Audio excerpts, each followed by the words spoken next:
France Bleu Brésil, l'invité du dimanche. Cet invité du dimanche, c'est tout de suite à 11h38 que nous le retrouvons. C'est Nicolas Guillas. Nicolas, bonjour. Bonjour. Alors Nicolas qui nous fait le plaisir d'être avec nous en direct des studios de France Bleu Armorique, à Rennes, pour des raisons de commodité tout simplement. Nicolas qui travaille au magazine Sciences Ouest, publié par l'Espace des Sciences à Rennes. Mais c'est dans une autre revue, Armen, que j'ai lu un article dont Nicolas Guillas est l'auteur, Éoliennes citoyennes. On va parler d'éoliennes pas tout à fait comme les autres, mais l'aventure des éoliennes en Bretagne, de toute façon, c'est quelque chose d'assez récent quand même, Nicolas. Oui, effectivement, ça date du début des années 2000 et j'ai vérifié aujourd'hui, ce matin, il y a exactement 546 éoliennes qui sont comptées en Bretagne. Alors les premières à être arrivées sur le territoire breton, elles étaient situées où ? C'était, je crois qu'en 2001, elles étaient déjà à Ploarzel, face à la mer d'Iroise, et puis à Goulien, dans le Cap Sizun, en fait. Qui sont des endroits où, a priori, il y a du vent, normalement. Oui, il y a beaucoup de vent là-bas, oui. Alors, vous êtes intéressé dans cet article, Nicolas, spécialement à un parcours. En fait, c'est une histoire humaine. L'éolienne, on voit que c'est tout récent, ça commence il y a même pas 15 ans. Et là, vous êtes intéressé à un parc bien spécifique d'éoliennes. Alors, où sommes-nous et qu'est-ce que ce parc d'éoliennes a de spécifique ? Oui, parce qu'il y a beaucoup de parcs éoliens en Bretagne. Il y en a à peu près 110. Et il y a certains parcs, c'est assez rare, mais ça existe, qui sont construits et imaginés. Enfin, ils sont pas construits, mais ils sont imaginés par des habitants du coin, des habitants, c'est participatif. Et je me suis intéressé à un parc éolien qui est assez ancien, il date de 2008, et entre Rennes et Quimper, quand on prend la 4 voies entre Rennes et Quimper, on l'a vu pousser en 2008, près de Plélan-le-Grand, juste à côté de la forêt de Pimpon, à côté de la forêt de Brocéliande. Et alors ce parc est un parc qui date de 2000. Vous dites assez ancien, 2008. Ouais, ça fait quand même que 7 ans malgré tout. Ouais.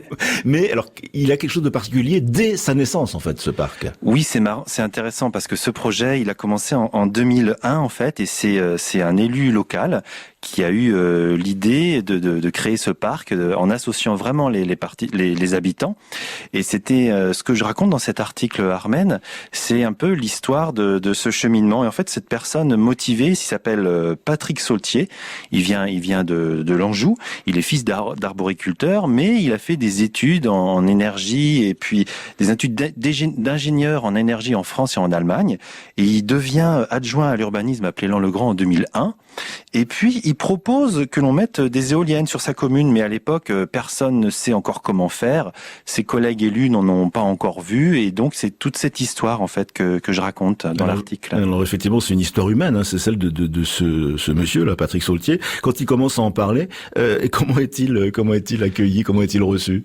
En fait, les gens ne connaissent pas encore trop ça, lui-même non plus, et ses collègues au village dans la commune de Plélan-le-Grand, ça a 2500 habitants Plélan, ils lui disent on va attendre quand des personnes nous proposeront des éoliennes, on va voir. Et 2 ans plus tard, en 2003, en fait, il y a une dizaine d'investisseurs allemands, français et espagnols qui arrivent, qui prospectent. Et lui, sa démarche à lui, originale, c'est qu'il se dit que s'il y a du vent à Plélan, ce sont les habitants qui doivent en profiter. Et donc là, il commence à réfléchir. Ils font une première étude qui montre qu'il y a assez de vent. En fait, il y a assez de vent, même si la forêt de Pimpon coupe un peu les vents d'ouest. Ils ont beaucoup de vent qui vient du sud-ouest. Donc, ils se rendent compte que ça va être possible. Et leur rêve, en fait, c'est de construire 6 éoliennes. Mais parce que c'était le maximum qu'ils pouvaient construire à l'époque. 6 éoliennes de 2 mégawatts chacune. Mais en fait, ils se rendent compte que c'est une toute petite commune comme ça coûte beaucoup trop cher, quoi. Rien que le permis de construire, ça coûte 300 000 €, je crois, si je me souviens bien. Oui, alors 300 000 € rien que pour le permis de construire. Qu'est-ce que ça va donner après quand on aura acheté les éoliennes ? Parce que ça s'achète, ça paraît bizarre, mais à la lecture, on n'y pense jamais. Mais une éolienne, ça s'achète. Bon, je dis pas au supermarché, mais il faut bien l'acheter. Et il y a le choix entre plusieurs modèles, en fait.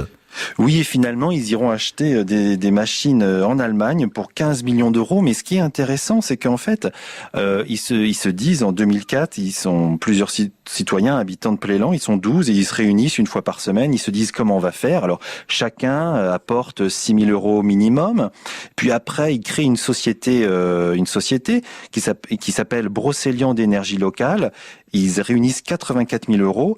Et c'est là qu'ils font des études complémentaires, parce qu'en même temps, il faut à la fois réunir l'argent et il faut faire des études, il faut montrer, il faut faire des études d'impact sur la faune, sur la flore, sur le paysage, tout ça. Et ils savent aussi qu'en fonction du vent, comme il y a la forêt de Paimpont qui coupe un peu le vent, ils savent qu'il faut choisir les mâts les plus hauts qu'ils pouvaient choisir pour l'époque. C'est-à-dire, on était en 2004. Donc ils choisissent des mâts de 100 mètres de haut avec des pales de 82 mètres de diamètre. Donc tout ça, ils le construisent petit à petit dans une démarche participative. Et puis, il se pose aussi la question où planter ces éoliennes, parce que souvent, il y a des conflits, et là, en général, on arrive au clash. Alors justement, tiens, le clash, on peut l'évoquer. Quand on plante une éolienne, le propriétaire du terrain a le droit de touche quelque chose, et c'est là qu'effectivement, il peut y avoir des soucis. Il faut nous expliquer ça, Nicolas, parce que on a un peu de mal à comprendre. Oui, alors ce que m'expliquait le porteur de ce projet là pour l'article, Patrick Saultier, c'est que en général, quand la personne qui a l'éolienne sur son sol touche un loyer, mais le voisin à côté n'a rien. Donc là, ça crée des jalousies, etc. Donc là, ce qu'ils ont fait, ils ont rencontré 25 propriétaires à Plélan. Et puis, en général, c'est des agriculteurs. Il y en a une quinzaine qui sont d'accord pour mettre des éoliennes sur leur sol. Alors, ce qu'ils décident, de manière collégiale, c'est de diviser le montant global du loyer des 6 machines entre tous les propriétaires du site. Ça évite les conflits sur le site qui est très intéressant. Et puis, en plus, c'est d'autant plus important parce que quand on démarre un projet éolien, on ne sait pas précisément où sera installée la machine. Et en plus, ça facilitera pas mal les choses quand il y aura les gros camions qui arriveront pour mettre les éoliennes. Oui, parce qu'effectivement, on comprend les rancœurs que ça peut induire. Quelqu'un qui est propriétaire d'un terrain sur lequel il n'y a pas l'éolienne, il aura un peu tendance à se plaindre des désagréments éventuels, genre bruit, etc. Parce que quand il se rendra compte qu'il touche pas le loyer, il y a un peu ça quand même. Ça reste humain malgré tout. Bah oui, c'est ça. Et aujourd'hui, donc, ce qui est intéressant, c'est que chaque année, tous les propriétaires du site touchent un loyer global de 18 000 euros, qui est divisé entre les propriétaires du site. Donc, dans ce projet, il n'y a pas eu de gros conflits. Ça s'est passé de manière très souple et participative. C'est pour ça qu'on en parlait, en fait. Alors, il est coté, effectivement, c'est Éolienne citoyenne, c'est le titre que vous avez donné à votre article, à Nicolas Guillaz, dans ce dernier numéro actuellement en vente de la revue Armen. C'est parce que c'est un peu un exemple. Alors, comment ça s'est passé? Parce que bon, c'est une aventure. Tout démarre avec ce monsieur, Patrick Saultier, que vous avez rencontré. Et maintenant, on en est où, alors, exactement? Comment ça fonctionne, là, après toutes ces années? Le principe des éoliennes dans le cas de Plélan. On élargira après, mais à Plélan. Alors, à Plélan-le-Grand, aujourd'hui, donc il y a un peu plus d'habitants que quand ils ont commencé le projet. Aujourd'hui, ils sont à 3500 habitants. Et aujourd'hui, ces éoliennes, elles tournent depuis 2008. Elles ont commencé à tourner en novembre 2008. Et le parc, il produit 25 millions de kilowattheures par an. Donc, eux, ils ont réussi leur coup parce que ça produit l'équivalent de la consommation de Plélan-le-Grand de la commune avec ses habitants, ses entreprises et ses bâtiments publics. Donc ça a marché. Mais avant d'arriver là, on en parlait tout à l'heure, ils ont réuni l'argent, mais ils ont aussi fait appel à un pool bancaire pour un prêt. Et là aussi, ils ont réussi à se motiver et à trouver. Il y a eu la caisse des dépôts finalement s'est retirée, mais finalement. Ils ont réussi à avoir un crédit auprès de la BPI et puis d'une banque allemande, d'une banque française et une banque des Pays-Bas. Et tout ça, ce qui est intéressant, c'est qu'ils ont gardé une gouvernance locale sur leur parc éolien. Alors, ce qui est assez étonnant, c'est qu'on pourrait croire que implanter un parc éolien, ça va être difficile techniquement, mais c'est encore plus difficile financièrement et administrativement parlant, alors. Ben oui, parce qu'en fait, quand ils cherchaient des sous, en fait, la Caisse des dépôts, notamment, leur a dit qu'ils étaient pas assez rentables, parce que là où ils sont situés, en fait, ce que m'expliquait Patrick Saultier, c'est que il y a pas assez de vent, en fait, à Plélan-le-Grand. Ils sont loin dans les terres, on n'est pas sur la côte, on n'est pas en mer d'Iroise. Donc la rentabilité de ce parc, elle s'élève à 6% maximum.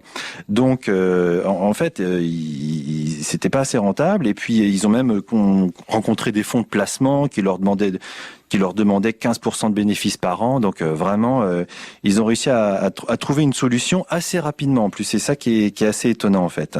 Alors ils ont effectivement bien réussi leur coup puisqu'ils réussissent à couvrir toute la demande d'électricité de la commune, tant pour les particuliers que pour ce qui est public et pour ce qui est entreprise. Oui, c'est ça qui est vraiment intéressant. Et puis ils ont fait en sorte, comme je vous le disais, que les mâts des éoliennes soient à la hauteur de la forêt. Enfin, il y a une convergence d'études, d'impact et un montage financier où vraiment eux ils gardent la main dessus grâce à la société qu'ils ont créée, c'est Brocéliande d'énergie locale. Oui, donc on peut dire que ce parc-là précis a un rôle d'exemplarité en fait. Ah, un petit mot comme Nicolas, EDF là-dedans, quel est le jeu d'EDF? Alors je crois que ça fonctionne toujours comme ça, je crois que l'électricité est revendue à EDF tout simplement en fait. D'accord, comme ça, il y a effectivement c'est un accord entre EDF et puis ce parc privé éolien quoi. Voilà, et puis ce qui est intéressant aussi, c'est la démarche de Patrick Sautier, que lui, sa démarche, il l'a acquise en Afrique en fait. Quand il a fait son service, il n'a pas fait son service militaire, mais il a fait un service civil entre 1992 et 1995. Et c'est là qu'il a découvert que pour faire des projets de développement, fallait vraiment associer les gens, que chaque groupe humain pouvait trouver ses propres solutions, parce que là, à l'époque, il travaillait il était volontaire sur des projets de gestion de l'eau. Et là, sa philosophie, il l'a développée là-bas, et c'est ça qu'il a mis en marche à Plélan-le-Grand de manière originale. Et d'ailleurs, il y a une jolie phrase de ce monsieur, de Patrick Sautier, dans l'article, une citation de lui: avant de faire du développement, il faut ouvrir les yeux et les oreilles, mais pas la bouche. C'est une jolie phrase. Bah oui, il faut pas débarquer en terrain conquis, quoi, où que l'on soit dans n'importe quel domaine autour des énergies renouvelables. Alors, on évoquait ce parc de Plélan-le-Grand, ce parc qui a un rôle exemplaire. Bah justement, on va voir dans quelques instants, on se retrouve en direct, Nicolas Guillas, et on va évoquer un endroit où il se passe quelque chose dans le même domaine. France Bleu Brésil, tous les jours avec vous. France Bleu. Passez votre week-end avec les Chevaliers du Fiel sur France Bleu. Bonjour tout le monde et bienvenue. Le fou rire du week-end, c'est le Chevalier Chaud. Pourquoi tu me fais toujours des carottes à manger? Et la femme a dit, tant que tu baiseras comme un lapin, tu mangeras comme un lapin. Aujourd'hui à 12h30, c'est le Chevalier Chaud avec les Chevaliers du Fiel sur France Bleu. À partir du 15 mars 2016, France Bleu et France 3 présentent Monsieur Eddy. Son grand retour en big band avec 21 musiciens pour une série de concerts exceptionnels au Palais des Sports de Paris. Eddy Mitchell en concert avec des extraits de son dernier album et aussi ses incontournables.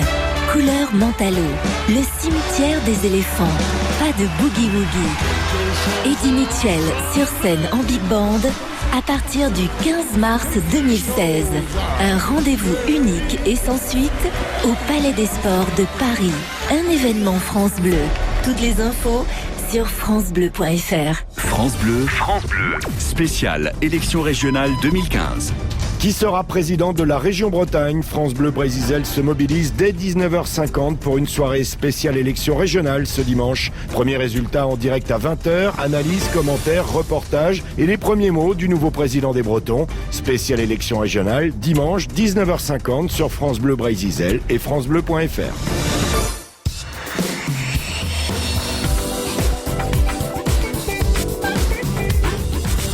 11h51 ce dimanche matin sur France Bleu Brésil. Il nous reste encore quelques minutes à passer en compagnie de Nicolas Guillas. On évoquait il y a quelques instants ce parc d'éoliennes à Plélan-le-Grand. Donc nous sommes à l'est de la Bretagne. Et ce projet entraîne des conséquences à l'extrême ouest de la Bretagne, à l'île de Sein, Nicolas. Oui, parce que à l'origine du projet de Plélan-le-Grand, donc c'est une personne qui s'appelle Patrick Sautier, on vient d'en parler, et en fait cette personne imaginative qui a fédéré autour de lui des personnes pour créer ce parc avec 6 machines éoliennes à Plélan. En fait, cette personne, elle découvre en 2011 qu'il y a un projet en cours à l'île de Sein. En fait, elle découvre ce projet par le réseau Taranis. Le réseau Taranis, c'est une structure qui fédère tous les projets citoyens, participatifs en Bretagne autour de l'énergie. Parce qu'il y a plusieurs projets énergétiques qui sont portés par les citoyens avec les collectivités. Et en fait, en juillet 2011, il découvre qu'à l'île de Sein, il y a un projet de développer l'énergie renouvelable sous forme de coopérative. Donc Patrick Sautier, il est angevin, il sait pas encore où se situe l'île de Sein sur la carte, c'est ce qu'il me racontait.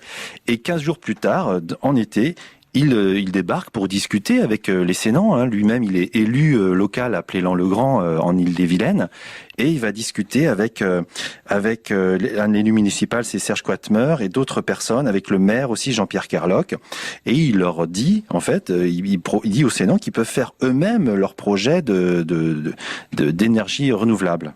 Alors, il a dû les convaincre relativement facilement, parce que si on réussit à rentabiliser la production d'électricité dans un endroit qui est pas idéalement placé, on le disait, hein, la forêt de Brocéliande, tout ça, on est à l'intérieur des terres, le fait, en revanche, d'être dans un endroit idéalement placé pour le vent, en ce qui concerne l'île de Sein, il a dû convaincre tout le monde en 2 secondes, à peine. Non, en fait, il passait un peu pour un hurluberlu au départ. Bon. Il croyait pas trop ce qu'il disait, parce que c'est assez original comme approche de se dire que vous pouvez vous-même réunir les fonds pour construire des éoliennes, trouver vous-même les entreprises qui le feront et gérer tout ça, piloter ça localement. C'est assez original. Et donc, mais petit à petit, ils discutent, parce que évidemment, l'île de Sein, tout le monde le sait, l'île fonctionne comme toutes nos îles, elle fonctionne avec du fioul. Je crois qu'il y a 420 000 litres de fioul qui sont dépensés chaque année sur l'île. Et en fait, lui, il commence à discuter. En 2012, il y a le conseil municipal de l'île de Sein qui a pour objectif d'atteindre 100% d'énergie renouvelable. Donc, ils discutent avec les habitants de l'île de Sein. Ils organisent une dizaine de réunions publiques cette année-là. Et en fait, le projet, c'est de développer, c'est d'installer une petite éolienne, une petite hydrolienne, d'isoler les maisons, etc. Mais en fait, tout ça, ça marche pas. En fait, ça n'a pas fonctionné. Alors, on en est où maintenant? On rappelle quand même effectivement que l'île de Sein, comme les autres îles, fonctionne avec du fioul. Ça fait beaucoup de dépenses, ça fait évidemment de la pollution. Et pourtant, le projet éolien semble tel qu'il est conçu pour l'île de Sein, il semble plus rentable que la situation actuelle. Oui, il semble plus rentable parce qu'en fait, le prix du kilowattheure produit par une éolienne serait beaucoup moins cher parce qu'il n'y a pas besoin de transporter le fioul en fait. Mais le dossier de Patrick Sautier et de l'entreprise qu'il crée, du coup, il y a plusieurs Sénans qui s'associent. En tout, il y a 66 actionnaires en tout de la société qui s'appelle Île de Sein Énergie. C'est idsenergie.fr. Il y a pas mal d'informations sur ce site. Et ces personnes-là, ils veulent, en fait, ce qu'ils veulent, c'est un pilotage local de la demande énergétique. Mais en fait, les îles de moins de 2000 habitants, je crois, elles n'ont pas le droit de choisir un autre opérateur qu'EDF. Donc après, en 2012, il y a eu un conflit avec l'opérateur public et puis c'est devenu une affaire politique. Après, ils ont écrit à Jean-Marc Ayrault, etc. Et donc là, vous terminez l'article en disant qu'en fait, l'affaire n'est pas terminée. Donc là, vous terminez l'article en disant que maintenant, la suite de l'histoire dépend de la COP21. Ça y est, c'est fait. Et des élections régionales, ce sera fait pas plus tard que ce soir. Donc c'est là que les choses peuvent changer à l'île de Sein. Oui, c'est ce que me racontait Patrick Sautier, c'est qu'ils ont rencontré avec les autres Iliens motivés, avec Serge Quatmer et François Spinec, ils ont rencontré, ils sont allés à la Commission européenne, rencontrer Dominique Ristori, je crois que c'est un Italien, c'est le directeur général énergie à la Commission européenne. Ils espèrent débloquer la situation, qu'ils puissent développer vraiment du renouvelable, parce que EDF aussi a un projet de renouvelable sur l'île. Ils espèrent débloquer tout ça après la COP21, donc on va voir ce qu'il en est. Et après les élections, donc on en saura plus peut-être dans quelques semaines. Et voilà, puis pour en savoir davantage sur le sujet, je vous renvoie cet article dans le dernier numéro de la revue Armen, article intitulé « Éolienne citoyenne », article rédigé par Nicolas Guillas, qui nous a fait le plaisir d'être avec nous pour cette fin de matinée en direct sur France Bleu Brésil depuis les studios de France Bleu Armorique. Nicolas, bon dimanche à vous. Bon dimanche, au revoir. À une prochaine, au revoir. Dans 3 minutes, midi et les infos sur France Bleu Brésil et ensuite le magazine Bienvenue à bord.